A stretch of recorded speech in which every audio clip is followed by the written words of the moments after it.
Welcome back to I'm Every Woman TV's Be My Valentine special. Our next guest is a fitness guru, owner of Fitness Solutions Plus. And he's here to talk to us about something that probably affects quite a few of us ladies.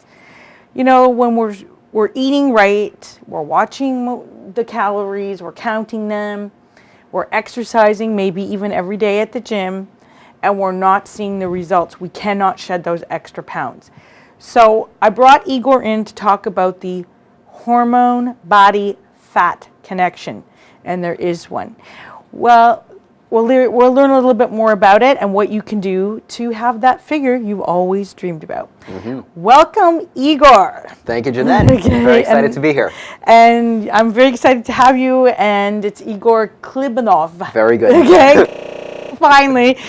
I'm channeling my inner Russian. Good. Okay, so Igor, we want to get right into this because Yes. we have only so much time. Explain to me the connection between the hormone and the fat in the body. It's a very good question. We know intuitively that it exists. Let me ask you a question. Go Where do ahead. men store most of their body fat? Men? Men. I'm going to have to go with their middle. Yeah, the belly, right? Yeah. Where do most premenopausal women store their body fat? In the middle? Nope. Butts and thighs, right? Butts and Sometimes thighs. the back of the arms, right? Right. Now, during menopause, what happens to your fat? Well, you wouldn't know this because you're too young, but think about your mom. Where do postmenopausal women store their body fat? In the middle. In the middle. Isn't that interesting? Yeah. Now, what's the key hormonal difference between men and women? Well, estrogen. Estrogen and testosterone, exactly. So why is it that women, without changing their nutrition, without changing the exercise, during menopause, their fat shifts from the lower body to the middle? Why is it? God, I don't know. That seems like a cruelty, one of God's cruelties. So tell me why it is. It's because of the shift in hormones. So hormones determine body fat. So this is what we know intuitively, but it goes a lot deeper than that. You can measure actually 10 different areas around the body and correlate those to a person's hormonal profile. Here they are. You can measure the back of the arms, the triceps, for a person's level of testosterone, both men and women. You can measure the upper back for somebody's genetic tolerance for carbohydrates. In other words, how many carbohydrates can they tolerate before they start to put on body fat? And it's a continuum. At the one end of the continuum, you have a person who can eat whatever he or she likes and not put on an ounce of fat. At the other end of the continuum, you have the person who can look at food and put on body fat. Oh yeah, But I'm one where of along those. that continuum does somebody fall, right? Yeah. So that's the upper back. Now the chest, for women, it's the balance of estrogens. So it's not the breast tissue, it's the muscle. It's the muscle or the pectoral. That correlates to the balance of estrogens. Estrogen is actually a group of 3 different hormones called estrone, estriol, and estradiol. It's the balance between those estrogens that determines your risk for breast cancer in women, prostate cancer in men, and other sex hormone-related cancers. Moving on down, over the ribs, it's called the mid-axillary in anatomical terms, and that correlates to your level of thyroid. Okay?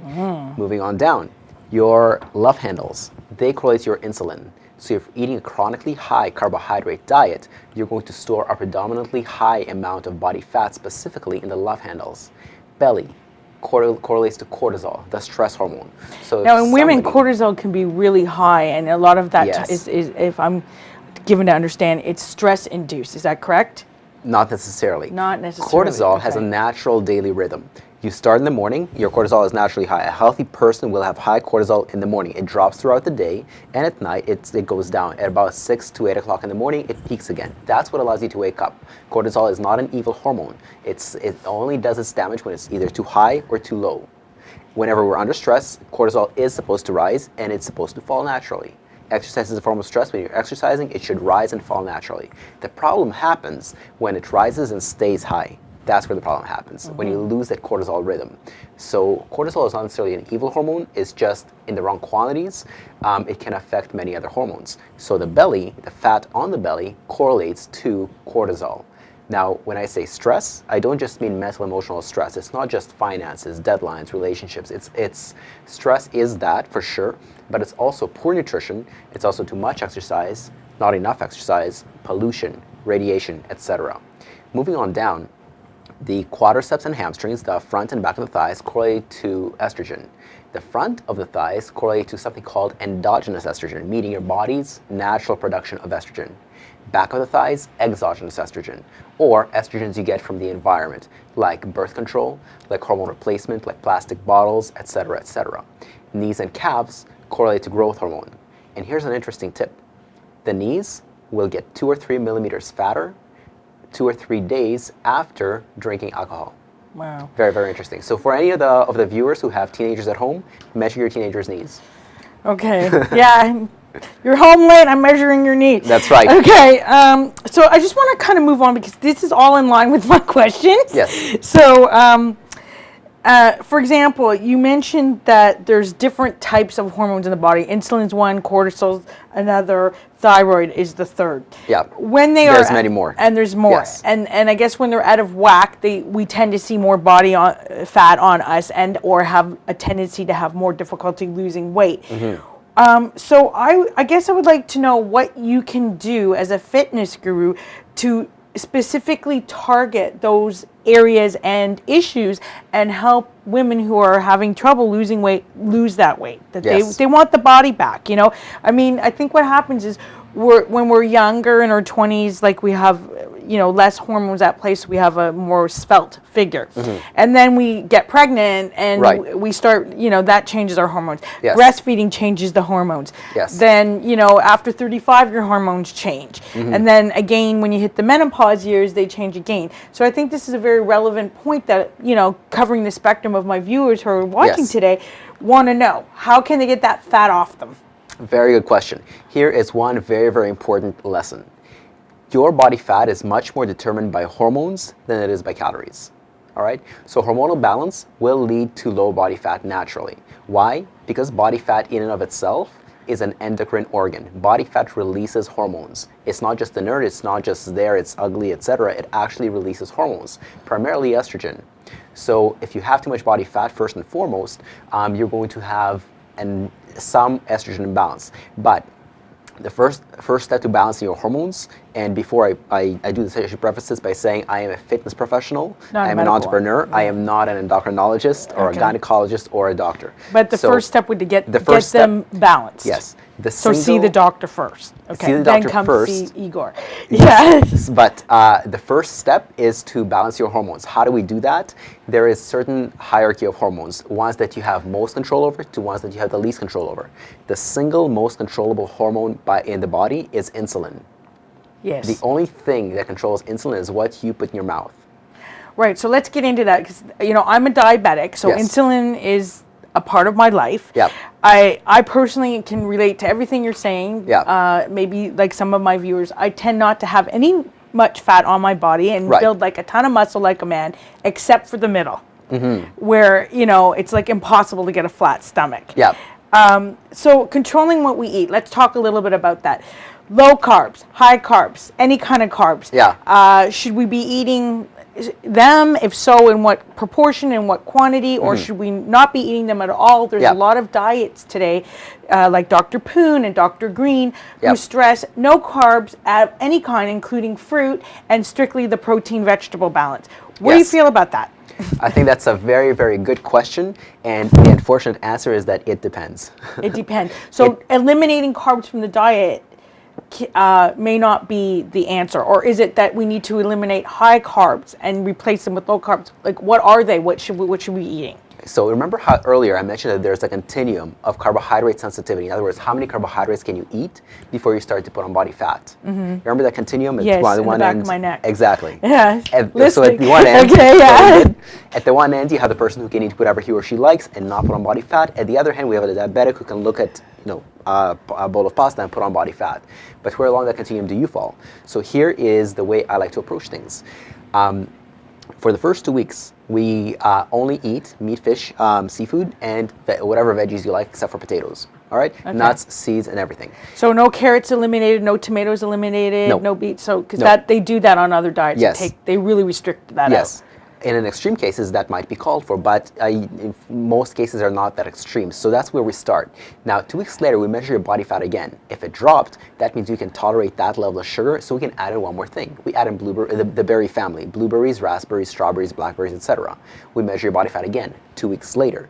If it dropped, you can tolerate that level of sugar. We add in something else, like apples, nectarines, tangerines, things like that.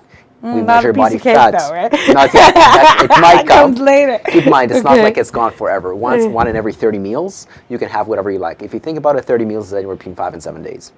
Right? So if you really like watch yourself well throughout the week Yeah. and watch what you're putting in your mouth, and then decide to go out with friends or family to like some kind of buffet Yeah. and pig out once in a week or once Yeah. twice a week, 7 days off, that you wouldn't gain that much, is Well, what you're saying? that really depends. If Oh, you've been okay. seriously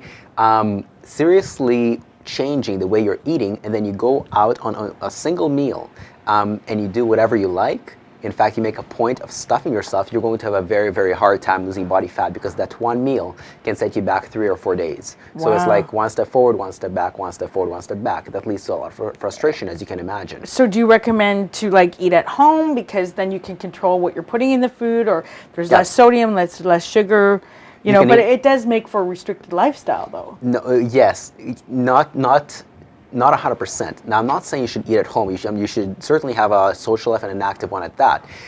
If you do eat out, there are Igor's rules for cheat meals. Okay. Here are Igor's rules. The first thing you do is you eat your protein and veggies. Yeah, because Okay. it'll fill you up. A, it fills you up, but B, there is a more important effect. It slows down how fast your blood sugar rises from the, so to speak, bad meal. So that's one good effect of that. Part 2 is you have 10 grams of fish oil along with that meal. Why? Why do you think? I think because it will reduce your insulin spiking. If you fill up on protein, you can eat tons and tons of protein and go miles without getting full, but you can enjoy your food and your vegetables.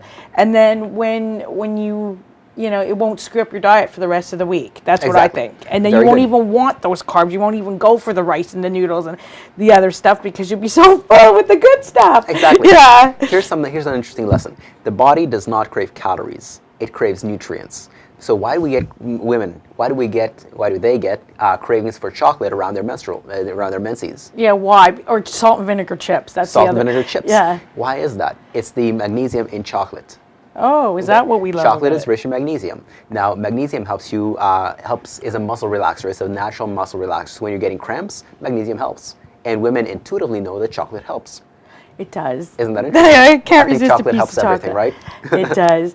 When I'm having a bad day, it's either chocolate or shopping or chocolate no. will fix everything. Yes. So I just want to sort of move on a little, because I'm trying to cover everything we Sure. can in this interview.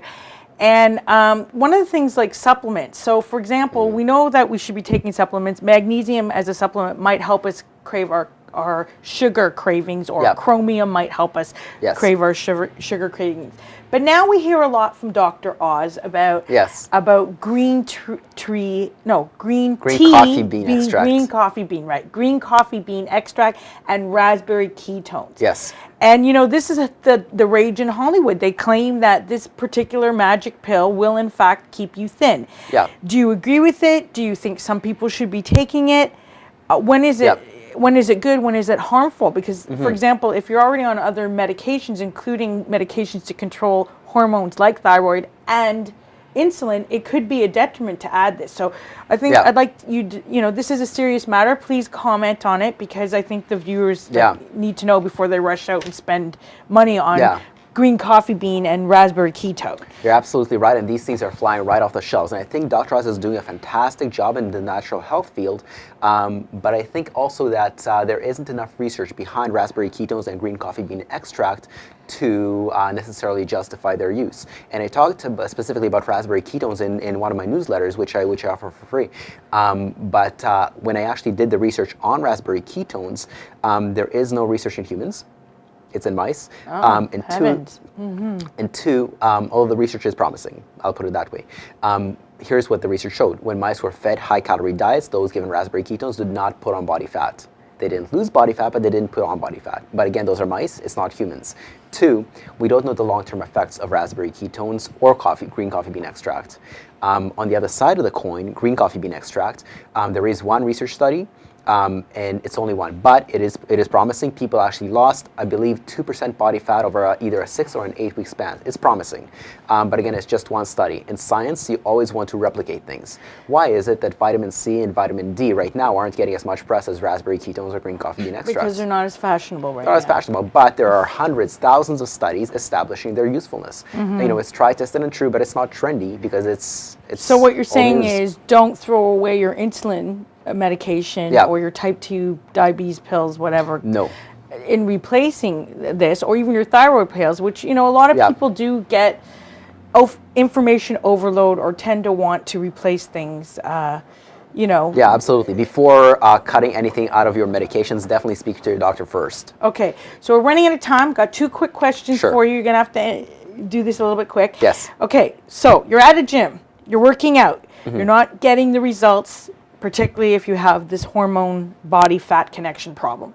What can working out with you or members of your staff at Fitness Solutions Plus, and I understand you have numerous staff, you have various locations throughout the city. Correct. What can you do to actually make a difference in the workout? What would you suggest to make a difference in the workout? The biggest problem most personal trainers make is they don't individualize their routine. You remember how I told you that different hormonal profiles, different sites correlate to different hormonal profiles?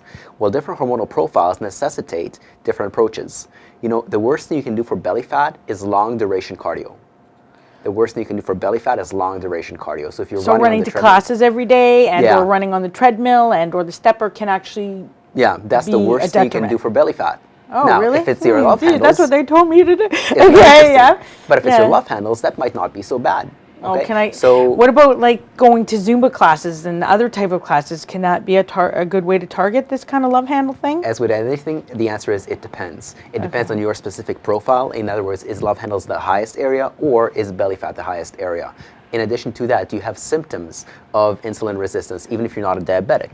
Do you have symptoms of adrenal fatigue, meaning you wake up after 8 hours of sleep and you're still feeling tired, or you're reaching for a coffee or a chocolate bar around 2 or 4 in the afternoon, or when you're going from sitting to standing, maybe you get a little bit lightheaded. Those are all symptoms of adrenal fatigue. If that's the case, Zumba is going to be bad for you. Long distance cardio or long duration cardio is going to be bad for you, but things like Tai Chi, yoga, gentle activities are going to be good for you. On and the other weightlifting? Hand, and weightlifting, absolutely. Because then you build the muscle, which will help burn the fat. Exactly. Now, I should differentiate. In weightlifting, there are many different styles of weightlifting. There is a style of weightlifting where you lift heavier weights for fewer repetitions, 5 or less, but you rest a long time between sets. That is going to be good for that profile. On the other hand, there is circuit training where you're using moderate weights, moderate sets, short rest between intervals. That's going to be bad for you if you have belly fat, but good for you if you have love handle fat. Wow. Okay, so we have to wrap up, but I wanted to mention 2 things. Okay, first of all, you said you have a blog with this fabulous information, more of what you're sharing with us today. Can you tell me how to get on that blog? Yep.